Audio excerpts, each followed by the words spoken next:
नमस्कार, मैं हूं विवेक शर्मा। हरियाणा समाचार में सभी दर्शकों का स्वागत है। बुलेटिन का आगाज करेंगे अब तक की बड़ी और अहम खबर के साथ।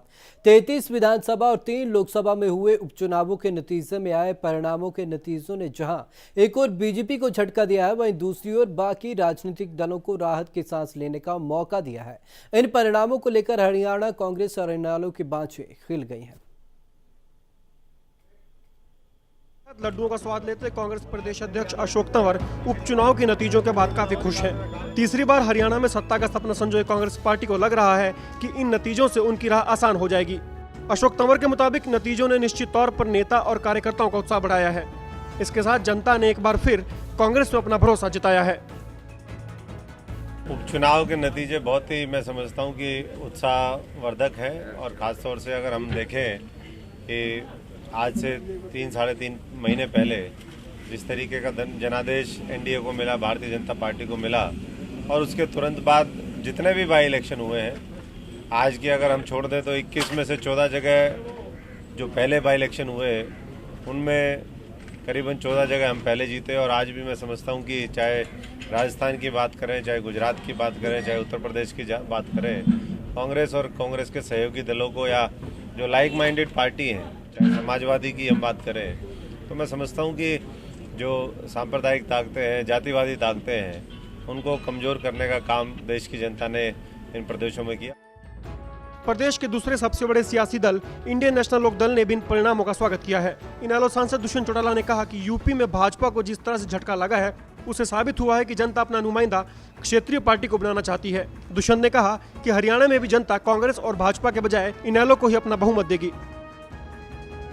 देखिए, जहां आज देश ने मैंडेट दिया है, जहां लोकसभा हो चाहे विधानसभा हो, एक चीज सामने आती है कि जिस तरह हम निरंतर बोलते थे कि रीजनल पार्टीज ओरिजिनल पार्टीज हैं, प्रदेश के जब सुख दुख की बात आती है तो प्रदेश के अंदर रीजनल पार्टीज के साथ लोग खड़े होते हैं। और कहीं ना कहीं एक व्यक्ति विशेष के नाम पर जहाँ भारतीय जनता पार्टी इस देश में इस प्रदेश का चुनाव लड़ना चाह रही थी, आज उत्तर प्रदेश की जनता ने ये साबित कर दिया। जिस तरह समाजवादी पार्टी को 8 सीटें 11 के अंदर से मिली, उस चीज़ से ये स्पष्ट हो चुका कि प्रदेश की जनता प्रदेश के हित की लड़ाई लड़ने वाले व्यक्ति को प्रदेश का मुख्यमंत्री देखना चाहती है। हरियाणा में अगले महीने विधानसभा चुनाव होने हैं। ऐसे में उपचुनाव के नतीजे विधानसभा चुनाव पर कितना असर डालते हैं, ये तो वक्त ही बताएगा। लेकिन आए परिणामों से बाकी राजनीतिक दलों का उत्साह काफी बढ़ गया है और उनको उम्मीद है कि मोदी नाम की लहर अब खत्म हो चुकी है। दिल्ली से राहुल शर्मा के साथ रूपक Sharma, day and night news. Bhajpa में टिकट वितरण को लेकर मचे घमासान पर कांग्रेस प्रचार कमेटी के अध्यक्ष कप्तान अजय सिंह यादव ने निशाना साधा है। उन्होंने कहा कि भाजपा दल बदलू नेताओं को महत्व दे रही है। जो भी उम्मीदवार उतारे जा रहे हैं वो तमाम किराए के हैं। उन्होंने कहा कि ऐसे में भाजपा की अगली सूची जारी होने के बाद भाजपा में विरोध और बढ़ेगा। यादव ने मुख्यमंत्री हुड्डा और अशोक तंवर के बीच टिकट वितरण को लेकर सामने आए मतभेद को लेकर कहा कि वैचारिक मतभेद होना लाजमी है, क्योंकि कमेटी इसलिए बनाई जाती है। कमेटी में मौजूद लोग अच्छे उम्मीदवारों की पैरवी करें, लेकिन मतभेद कोई नहीं है। जब चुनाव होगा तब सब एक साथ खड़े होकर चुनाव लड़ेंगे।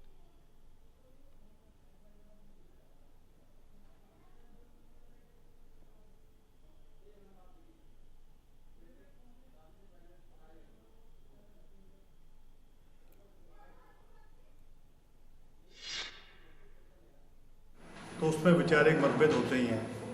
मैं भी रहा था 2005 में सीनियर लीडर था, मेरे भजनलाल जी में मतभेद हुआ करते थे। लेकिन जब इलेक्शन आया, सब मिलके चुनाव लड़ते हैं। कोई किसी की पैरवी करता है, कोई किसी की पैरवी करता है। जिसको अच्छा कैंडिडेट नज़र आता है, इसमें ये बल्कि एक तरीके से आप ये मैं मानूंगा इसको कि लोकतंत्र में इस प्रकार की बातें होती हैं, एक मतभेद नहीं है। हरियाणा में विधानसभा चुनाव नजदीक है और सभी पार्टियां 15 अक्टूबर तक अपनी जान जीतने में झोंक रही है।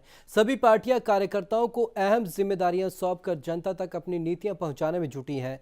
अंबाला में इनेलो और अकाली दल की संयुक्त जनसभा हुई, जिसमें अशोक अरोड़ा ने कार्यकर्ताओं को 25 सितंबर को देवीलाल के जन्मदिवस पर जींद में होने वाली रैली का न्योता दिया और भाजपा नेताओं पर हमला बोलते हुए कहा कि अच्छे दिन भाजपा नेताओं के आए हैं जिन्होंने टिकट बेच दी।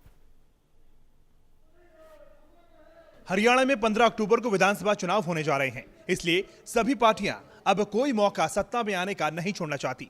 कार्यकर्ता और जनता सबको साथ जोड़ने के लिए नीतियां तैयार हो रही हैं। इसी कड़ी में मंगलवार को इंडियन नेशनल लोकदल की अकाली दल की अंबाला में संयुक्त जनसभा हुई, जिसको संबोधित किया इनेलो के प्रदेश अध्यक्ष अशोक अरोड़ा ने।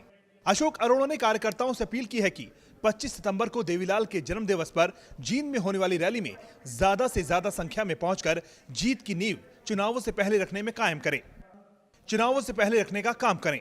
उन्होंने कहा कि इन चुनावों में कांग्रेस से पीछे छुड़ाना है।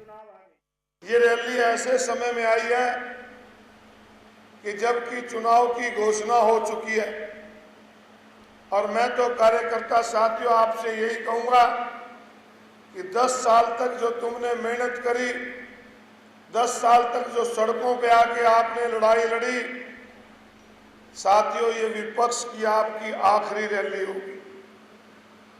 इस रैली में आप आने वाली सरकार की नींव रखने जा रहे हैं। वोट तो 15 अक्टूबर को पड़ेंगे, परंतु हरियाणा प्रदेश के सभी कार्यकर्ता जींद में ले जाकर चौधरी देवीलाल के चरणों में नतमस्तक होकर हम अपनी सरकार की वहां पर नींव रखने का काम करेंगे। अशोक अरोड़ा ने कांग्रेस पर हमला बोला तो वहीं उन्होंने भारतीय जनता पार्टी के नेताओं को भी लपेटे में लिया और कहा कि अच्छे दिन आ गए हैं, लेकिन भाजपा नेता रामविलास शर्मा, कृष्णपाल गुर्जर के। अरोड़ा ने भाजपा नेताओं पर टिकट बेचने का आरोप लगाते हुए कहा कि भाजपा नेता अश्विनी चोपड़ा भी मानते हैं कि कार्यकर्ताओं की अनदेखी हुई है। लोग बदलाव चाहते थे, लोग बदलाव चाहते थे और विकल्प केवल उन्होंने नरेंद्र मोदी को चुना, परंतु नरेंद्र मोदी से भी जो उम्मीद थी, जो लोग कहा करते थे कि भारतीय जनता पार्टी की सरकार बनेगी, किसानों चिंता मत करो, स्वामीनाथन रिपोर्ट को लागू करके तुम्हें फसल का भाव देंगे, इस देश की जनता को कहते थे कि अच्छे दिन आने वाले हैं। अच्छे दिन आए, अच्छे दिन जरूर आए, पर रामविलास शर्मा जैसे लोगों के आए। इनेलो विधानसभा चुनाव को लेकर जोर शोर से जुटी हुई है। वो जहां कांग्रेस के 10 साल की कारगुजारियों को बनाने की फिराक में है, तो वहीं भाजपा के दावों की भी हवा निकाल रही है। अंबाला से धर्मवीर पासी के साथ गौरव चक्रवर्ती, डे एंड नाइट न्यूज। कांग्रेसी नेता नवीन केडिया के खिलाफ मामला दर्ज किया गया है। आचार संहिता उल्लंघन के चलते चुनाव अधिकारी ने यह मामला दर्ज किया है। 14 सितंबर को बिना परमिशन के उन्होंने रोड शो निकाला है, जिसके तहत फिर कार्रवाई की गई है। एसएचओ सिटी द्वारा आरपी एक्ट 1951 की धारा 126 के तहत नवीन केडिया के विरुद्ध एफआईआर भी दर्ज कर ली गई है।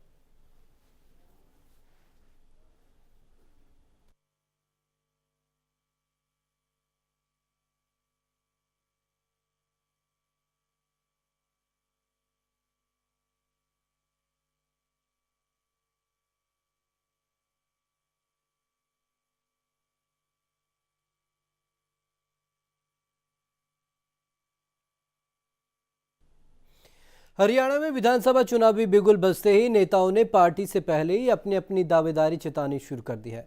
हजका के प्रदेश प्रवक्ता कमल सिंह ने कार्यकर्ता बैठक बुलाकर सर्वसम्मति से भिवानी से पार्टी टिकट पर चुनाव लड़ने का फैसला किया है। उन्होंने कहा कि महागठबंधन की सरकार बनने पर कुलदीप बिश्नोई सीएम बनकर प्रदेश का समान विकास कराएंगे।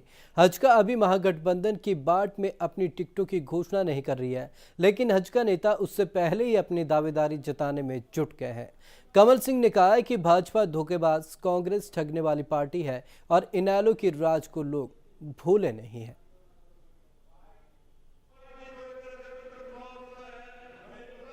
क्या सुनी नहीं मैंने? मीटिंग का उद्देश्य हरियाणा जनहित कांग्रेस पार्टी की भिवानी हल्के की मीटिंग थी। इसमें और भी साथी हमारे शामिल हुए हैं और उन सब का आज ये फैसला हुआ है कि भिवानी विधानसभा क्षेत्र से मेरे को उम्मीदवार, उन्होंने कहा भी आप उम्मीदवार बनो। ये भावना हम चौधरी कुलदीप बिश्नोई तक हम पहुँचाई भी है और उनको आज भी पहुँचाएंगे और जो भी पार्टी आदेश देगी उस आदेश को हम मानेंगे। जो भी चौधरी कुलदीप बिश्नोई आदेश देंगे उस आदेश को मानेंगे और जिसको भी पार्टी टिकट देगी उसके लिए दिन रात हम काम करेंगे। आगामी विधानसभा चुनावों की तैयारियों को लेकर पानीपत के जिला निर्वाचन अधिकारी अजीत बालाजी जोशी ने आज पत्रकारों से पत्रकार वार्ता में वह रूबरू हुए। उन्होंने बताया कि आगामी चुनावों को लेकर लगभग सभी तैयारियां पूरी कर ली गई हैं, जिसके चलते इस बार विधानसभा चुनाव में नई तकनीक का इस्तेमाल किया जाएगा, जिसमें चुनावी प्रत्याशी के साथ जो अधिकारी निगरानी के लिए रहेगा, वो जो फोटो और वीडियो बनाएगा वह तुरंत जिला निर्वाचन अधिकारी के पास पहुंच जाएगी, जिससे प्रत्याशियों पर कड़ी नजर रखी जा सकेगी।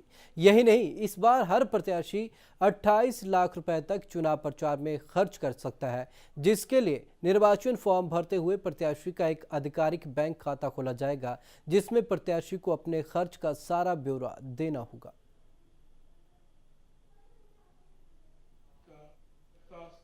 28 लाख रुपए किया है इलेक्शन कमीशन ने, ये पिछले के मुकाबले उस हिसाब से काफ़ी अच्छी मात्रा है। एक अनिवार्य जो चीज़, ये सभी करीबन 200 ऑफिसर्स को हम लोग ये प्रोवाइड कर रहे हैं उनके मोबाइल फ़ोन पे, जिसका ऑनलाइन सर्वर मेरे पास होगा और हम लोगों को जो भी वहाँ पे वो चित्रीकरण कर रहे हैं, जो भी फोटोग्राफ्स आ रहे हैं, it will be automatically uploaded on a real time basis to my server. So इससे एक सबसे बड़ी बात हो जाएगी कि हमें जो रिकॉर्डिंग करनी होती है और जो हम लोगों को चाहिए होता है, जो बाद में उपलब्ध होता है, वो सब ऑनलाइन हमारे पास पहुंच जाएगा। इमीडिएट एक्शन प्लान करने के लिए हम लोगों को सहूलियत हो जाएगी।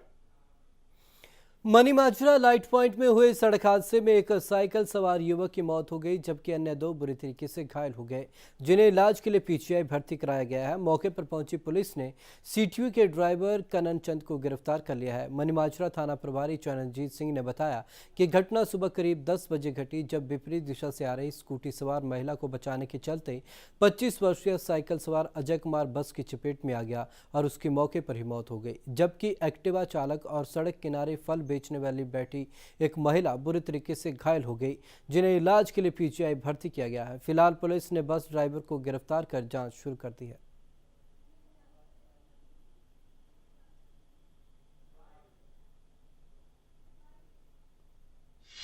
ये सिटी जो की बस कंटोनमेंट एरिया से आ रही थी, इसलिए सेक्टर 43 जाना था, तो ये कड़ा ग्राम के सामने तो पता चला कि यहाँ एक साइकिलिस्ट को हिट किया, उसकी डेथ हो गई और एक कोई साथ में लेडी कोई यहाँ अमरूद वगैरह बेचने वाली थी, उसको भी चोटें आई और एक कोई एक्टिवा पे लेडी आ रही थी, उसको भी चोटें लगी हैं। पानीपत के एनसी कॉलेज में छात्रों ने जमकर प्रदर्शन किया। इस दौरान छात्रों ने कॉलेज में तोड़फोड़ भी की और एक बस को आग के हवाले कर दिया। दरअसल छात्र कॉलेज प्रबंधनों की मनमानी के चलते परेशान थे। वहीं छात्रों ने प्रदर्शन की जानकारी मिलते ही पुलिस मौके पर पहुंची और छात्रों को तितर-बितर करने के बल का प्रयोग भी किया गया। कुछ छात्रों को पुलिस ने हिरासत में भी लिया, लेकिन बाद में छात्रों के पूछताछ के बाद उन्हें छोड़ दिया गया।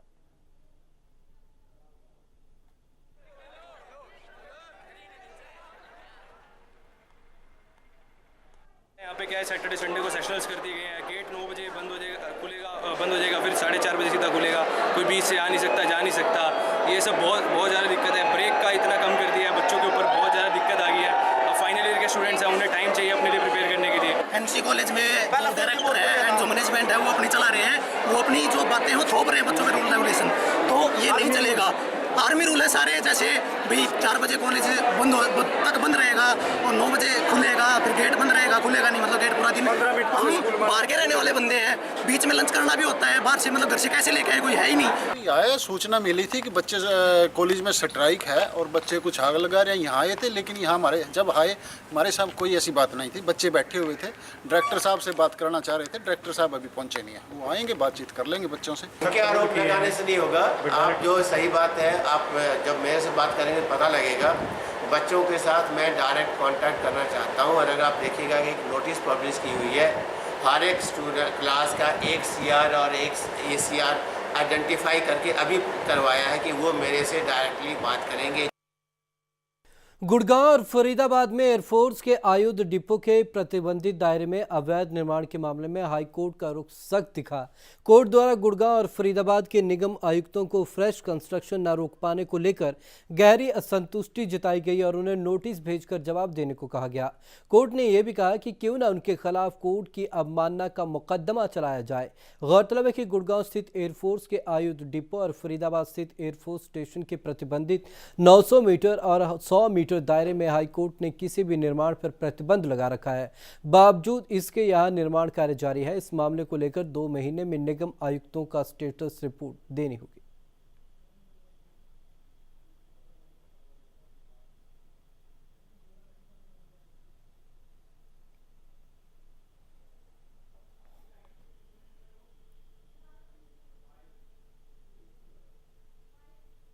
रिपोर्ट को हमने देखा, पढ़ा, मैंने भी देखा और एयरफोर्स अथॉरिटी से भी कंसर्न, मैंने उनसे भी कंसल्ट किया, उनसे लेटर्स भी मंगवाई क्योंकि 28 अगस्त का ऑर्डर था। तो रिफ्रेश कंस्ट्रक्शन को चेक करेंगे वो और वो देखेंगे previous order as per the previous orders passed by this honourable court, लेकिन वो स्टिल गोइंग ऑन थी। फ्रेश कंस्ट्रक्शंस उन्होंने दिया है to the responsible officers contempt notice because this is going on unabated और there is no check to it. 19 सितंबर को प्रदर्शित होने वाली यशराज फिल्म के हबीब फैसल निर्देशित फिल्म दावते इश्क के कलाकार परिणीति चोपड़ा एवं आदित्य राय कपूर आज अंबाला छावनी स्थित परिणीति के घर उनके पिता द्वारा रखी दावत में पहुंचे, जहां परिणीति के परिवार और दोस्तों ने परिणीति का खूब जोरदार स्वागत किया। 3 साल बाद अपने घर पहुंची परिणीति जैसे ही घर में दाखिल हुई, वो अपने कार के शीशे से बाहर निकलकर नाचती दिखी। इस दौरान परिणीति थोड़ा भावुक भी दिखाई दी।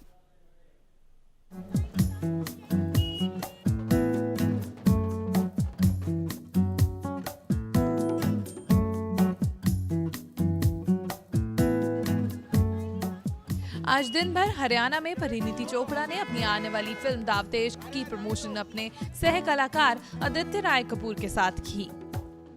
शाम होते होते परिणीति अपने घर पर अंबाला छावनी पहुंची। पूरे 3 साल बाद परिणीति के घर पहुंचने पर उनका स्वागत भी बहुत जोरदार हुआ। परिणीति के उसके घर पहुंचने पर उनकी दोस्तों ने पारंपरिक तरीके से टीका लगाकर आदित्य और परिणीति का स्वागत किया। इस दौरान परिणीति ने भी सबको खूब सत्कार दिया और अपने पुराने साथियों, रिश्तेदारों और बच्चों को मिल काफी खुश दिखाई दी। माँ और पिता के गले लगने पर थोड़ी भावुक भी हो गई, लेकिन अंबाला अपने घर पहुंचने की खुशी कुछ अलग ही थी। परिणीति के घर पर पहुंचने से पहले पूरा परिवार खिदमत में लगा हुआ था। रिश्तेदार और दोस्त भी दूर दूर से आ रहे थे। सबके लिए दावत का इंतजाम जो किया गया था, लेकिन माँ ने परिणीति के लिए उसकी पसंदीदा काली दाल, बैंगन का भरता, हरी मिर्च, बिस्किट की पुडिंग अलग से तैयार की थी, जिसे खाने के लिए परिणीति भी काफी उत्सुक दिखाई दी। फिल्म ये एक लव स्टोरी है, एक सिंपल स्टोरी है, बट इट्स नॉट, एक बहुत ही इम्पोर्टेंट मैसेज भी है इस फिल्म में। एक फादर डॉटर रिलेशनशिप है। I think it's entertaining comedy है। तो हम दोनों ने पिक्चर देखी है एंड हमें तो बहुत पसंद आई and it's entertaining and that's all I think I want from a film, for it to be entertaining and that's why I hope that everyone goes and watches it on the 19th of September। अपने रिश्तेदारों और दोस्तों से मिलने के बाद कैमरों से घिरी परिणीति मीडिया से रूबरू हुई। मीडिया से आदित्य और परिणीति ने खूब बातें की, लेकिन फिल्म को लेकर सभी जानकारियां आदित्य ने साझी की। इस दौरान मीडिया से बात करते हुए परिणीति ने बताया कि वो अंबाला पहुंच काफी खुश हैं। परिणीति से पूछा गया कि उन्हें क्या टैगलाइन उनके लिए पसंद है। इस पर परिणीति ने जवाब देते हुए कहा कि उन्हें टैगलाइन काफी पसंद है, लेकिन टैगलाइन कैसी हो ये काफी महत्व रखता है। परिणीति ने कहा कि ये उनके किसी गाने पर भी डिपेंड करता है कि उन्हें क्या टैगलाइन मिलती है। But I am so glad कि दावते इश्क आ रही है और उसके प्रमोशन में मुझे चांस मिला घर आने का। एंड आदित्य भी मेरे साथ है एंड सब लोग हैं जिनके साथ मैं बड़ी हुई हूँ, तो आई एम वेरी एक्साइटेड। मेरे हिसाब से तो बायोपिक एक और फिल्म, एक तरह की फिल्म है। एक बहुत स्ट्रॉन्ग रोल होता है उसमें, क्योंकि ऑब्वियसली आप किसी एग्जिस्टिंग पर्सनैलिटी पे फिल्म बना रहे हैं। तो मेरे लिए अगर कोई इंटरेस्टिंग पर्सनैलिटी होगा और अच्छी स्क्रिप्ट होगी तो मैं डेफिनेटली करूँगी। डिपेंड करेगा टैगलाइन पे। मतलब मैं अभी नहीं सोच सकती हूँ कि कैसा टैगलाइन होगा। वो ऐसा कोई आइकॉनिक अगर मेरा गाना या कोई पिक्चर आएगी तो वो खुद बन जाएगा। उनके पसंदीदा किरदार और स्टोरी पर सवाल किया गया तो परिणीति ने कहा कि उनकी रोल मॉडल मदर टेरेसा हैं। अगर उन्हें अच्छी स्क्रिप्ट मिले तो जरूर उनके किरदार पर काम करना चाहूंगी। 3 साल से हम उसको रिक्वेस्ट कर रहे, बेटा एक दिन तो निकाल दे। भगवान ने उसको थोड़ा सा बिजी रखा है, हम उसके लिए भी बहुत खुश है, लेकिन आज वो आ रही है इतना टाइम लगा के, तो हमारे से ज़्यादा कोई खुश नहीं है। उसके कुछ फेवरेट डिशेज है। सिंपल लड़की है और सिंपल खाना पसंद करती है। उसकी काली दाल फेवरेट है, जीरे वाले आलू, बैंगन का भरता और एक मेरे हाथ का बना एक बिस्किट पुडिंग उसको बड़े पसंद है। तो जबकि वो लोग इतना घूमते इतना कुछ खाते, लेकिन एक जो हाथ का वो थोड़ा घर का जो खाना वो याद आता है। अंबाला से धर्मवीर पासी के लिए हरलीन कौर, डे 9 न्यूज़।